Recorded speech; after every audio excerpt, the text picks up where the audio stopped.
Some of my most popular content is centered around the idea of improving hip internal rotation, which is often a very limited range of motion in many people.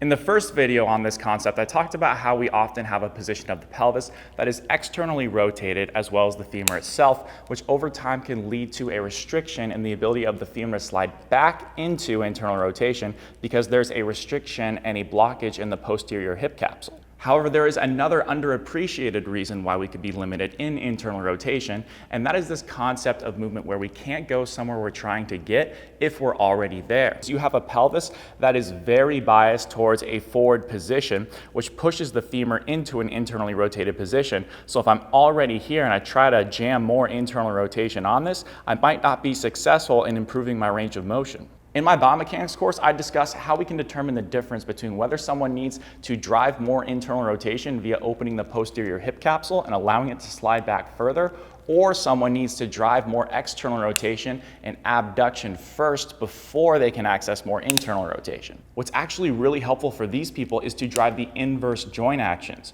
which means drive abduction and external rotation of that femur and of the pelvis itself, so that way we create more space to move into internal rotation on that side. Here's one exercise I use in my beginner body restoration program, which helps improve that ability to get external rotation and abduction, which should, for some people, help improve internal rotation and adduction. What we're gonna do is get in a half kneeling position with this knee directly underneath the back hip and this front knee bent at a 90-degree angle. And we want a foam roller flush in between the wall and the outside of the knee. So it's covering as much surface area as it can of that outside knee so it's nice and stable, it's not gonna move. And we want our knee just ever so slightly outside of our hip, just a little bit, maybe just an inch or two. And we first want to feel the foot contacts we're going to need to create a push into this wall. So we want to feel the inside edge of our heel here and the first metatarsal head, not the actual toes themselves, but this inner ball of the foot right here underneath the big toe. But we're going to do that without losing the outside foot. So we're not collapsing the whole arch in, we're just focusing on those 2 points right there. Okay, now we're gonna start by just slightly tucking our hips. So Charlie will place his hands on his hips and just get his hips, if they were a bowl of water, parallel with the floor. And now what we're going to do is place some gentle pressure into that foam roller, about 3 to 4, max 5 out of 10, focusing on those inner foot arch cues. And he's just gonna gently reach the opposite side hand forward. But he's not gonna do it so much that he collapses down. He's gonna not lose any height in his skeleton. Imagine there's a hand on your back, you're just gently pressing into it. Right there is perfect. Okay, now he's just gonna sit here and breathe in through his nose, out through his mouth, nice and controlled for about 5 breaths.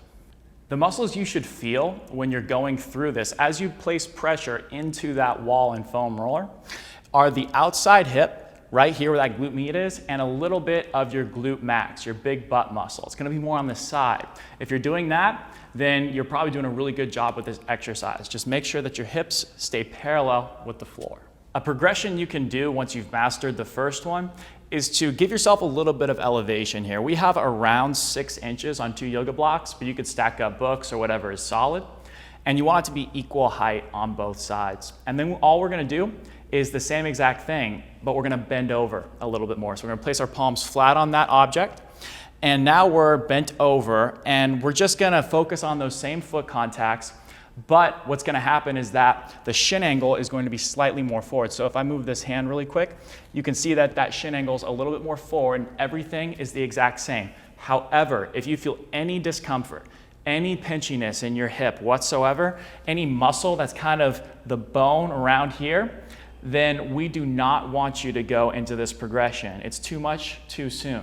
And other people will see an improvement in external rotation because that's what we're trying to drive with this. So it depends on the person and where they're starting, but either way, this exercise can be very helpful for improving hip mobility. I would encourage you to take both your external and internal rotation measurements before this, and then do about 2 to 3 sets of 30 to 60 seconds on this, and then retesting and see what happens.